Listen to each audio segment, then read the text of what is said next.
பூமியின் அழுக்கெல்லாம் இங்கதான் இருக்கு போல இருக்க.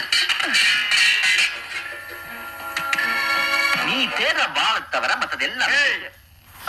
ஹாய் காலிங், இங்க என்ன பண்றீங்க? நான் கேட்க வேண்டிய கேள்வியை நீ கேக்குறியா? நீ என்ன பண்றீங்க?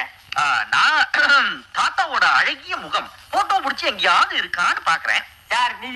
தாத்தாவோட போட்டோவை தேடுற? நீ யாரு, என்ன, எதுக்கு வந்திருக்கேன்னு எனக்கு தெரியும். எதையோ நீ அமுக்க வந்திருக்கிற, அது கிடைக்க மாட்டேங்குதுன்னு அலையிற. ஆனா என்னைக்காச்சும் ஒரு நாளைக்கு நீ மாட்டுவ, அன்னைக்கு நமக்கு நம்பிக்கிற. என் மேல நம்பிக்கை இல்லைன்னா தாத்தா கிட்ட போய் சொல்லு போய். அந்த லூசு கிழமை என்ன சொன்னாலும் நம்ப மாட்டேங்கிறானே, அந்த தைரியத்துல நீ பேசுற. இதே செத்து போன எங்க அத்தையா இருந்திருந்தா நான் என்ன சொன்னாலும் கேட்பாங்க. யார் அந்த கிழவி? கிழவி இல்லப்பா, அந்த பார், அந்த போட்டோ எடுக்கிறதா எங்க அத்தை.